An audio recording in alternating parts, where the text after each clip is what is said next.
Hi, it's Mike Power, Silver Range. This is a quick look at first quarter results and a look into the future. Still waiting for that turnaround.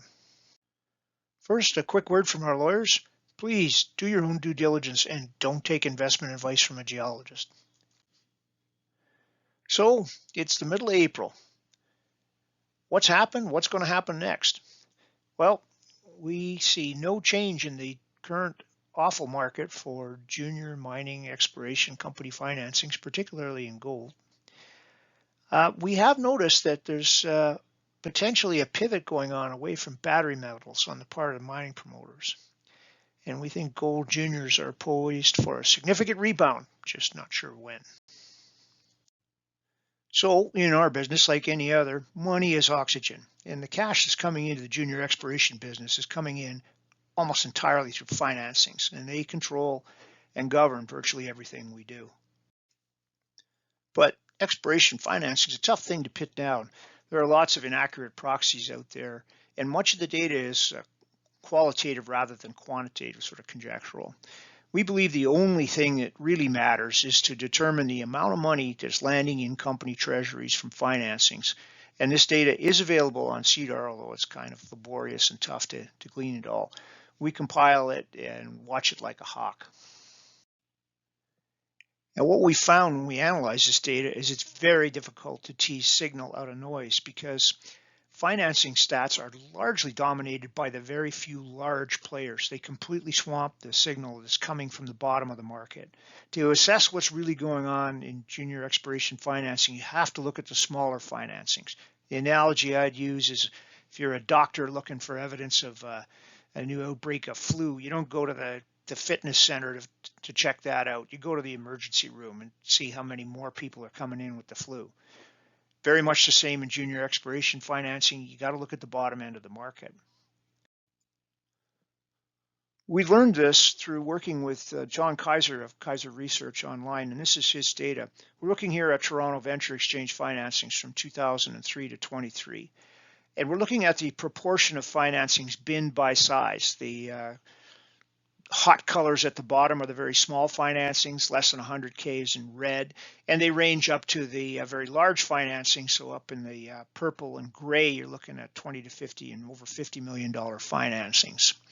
Superimposed on this are a series of pink regions. These are what John calls nuclear winters, or periods in which the market's in real decline and it is very difficult for companies to finance. When you look at this data, the first thing that shows up is there's a general decline in the financings less than 100K between 2003 and 23, and I think that just generally reflects inflation. That 100 grand was worth a whole lot more back in 2000 than it's worth now. But you can also see that during these periods of nuclear winter, you get a peak in the number of smaller financings. And the end of one of these periods of nuclear winter is generally marked by a fairly sharp decline in the number of small financings. So looking at the small financings, the less than 100K or the 1 to 200K financings seems to be a valuable tool in determining, number one, the health of the market and maybe picking when it's starting to turn. Okay, so here's our data starting from last June. And we're looking here at financings less than $1 million. So the smaller financings, the bottom end of the market.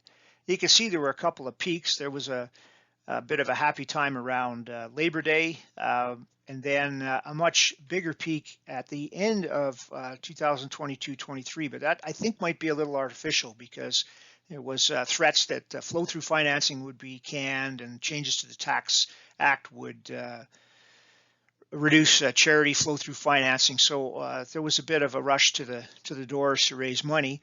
And then it's declined ever since. And you'll notice too that there's been no peak at PDAC at the end of February, beginning of March. Basically, there's been no change in the general decrease in the numbers of financings less than $1 million. And when you look at the proportion of these financings binned by size, you see that the financing is getting smaller and smaller, and there's much more of these very small financings relative to the larger ones. The 200K to 1 million are in green, and you can see they're less of a proportion of the total financings in this class.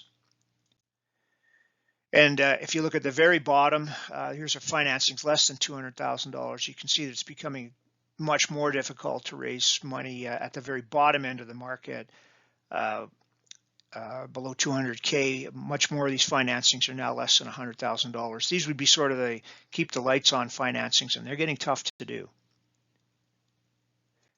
If we look at our data, basically plotted as we showed you earlier in the TSXV plot that from John Kaiser's data, you can see that there's been a slow, steady increase in the number of smaller financings, and they stand at a very unhealthy level of between 25 and 35% of all financings.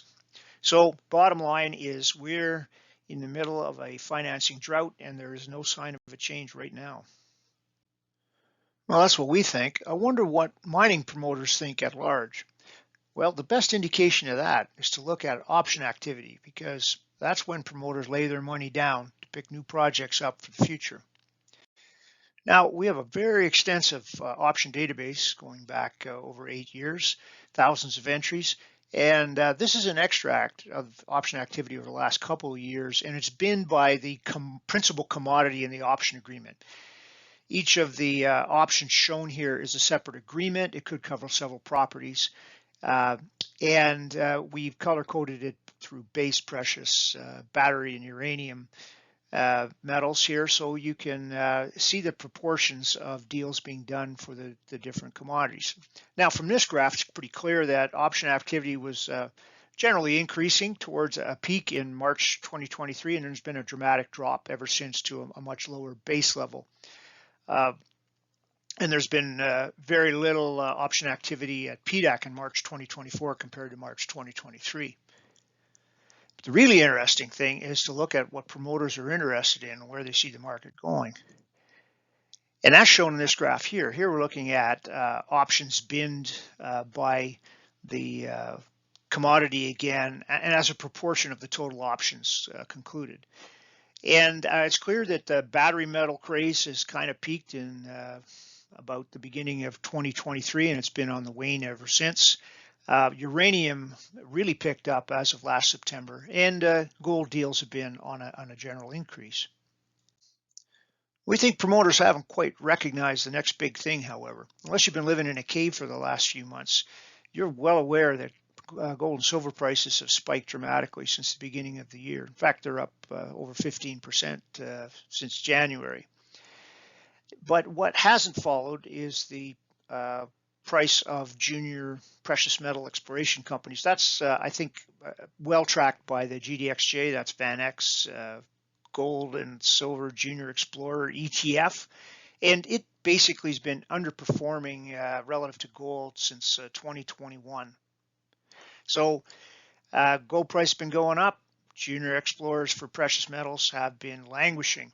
And this has created, I think, a coiled spring or locked plate effect here, where we see there's a pressure for a dramatic reversion to the mean happening pretty soon here. And when it does, we think it might even be an overshoot. This could be really good times for precious metal exploration companies.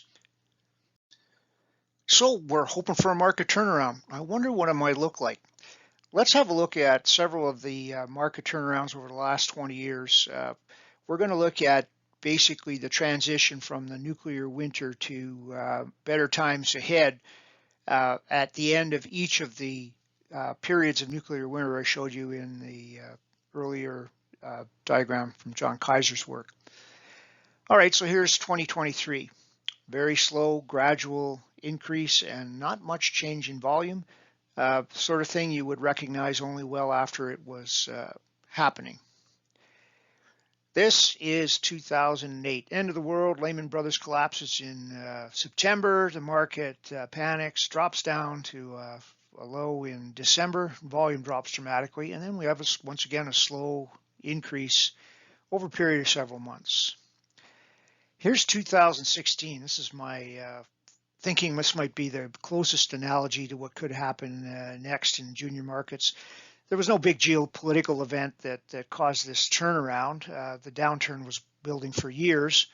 But when the turnaround happened, there was a very steady, noticeable increase in the venture exchange from the low about roundup in January 2016, and it was very clear we were on a rebound.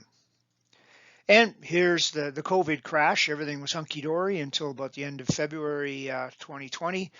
Market panicked and crashed, and then we had a steady, clear increase in the venture thereafter.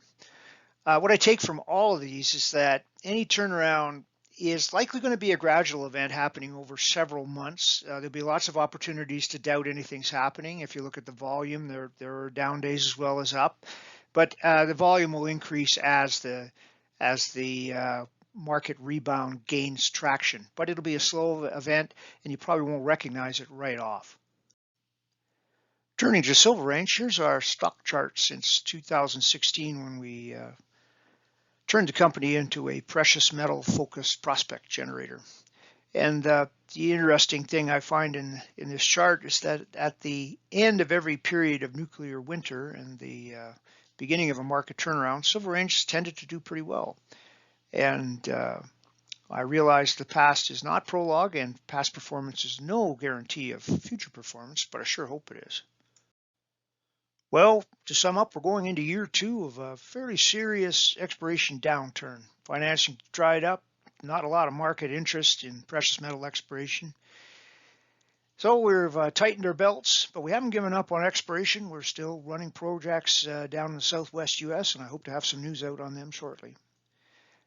Our focus on property sales and marketing is being maintained. We're finding some interest from Australian investors, and our partners in existing deals have been quite willing to sit down and work with us to keep deals going and keep the flame alive so we can all benefit from an eventual turnaround. And we've been doing a lot of project generation, and so we're ready to move quickly when the market does finally turn. We're watching those financings like a hawk for indications of that, and we're ready to move. Well, we're sure there's better days ahead. We see a market turnaround is definitely in sight, but we're not sure when. Might be a little longer than we thought, but we'll be ready. Thanks.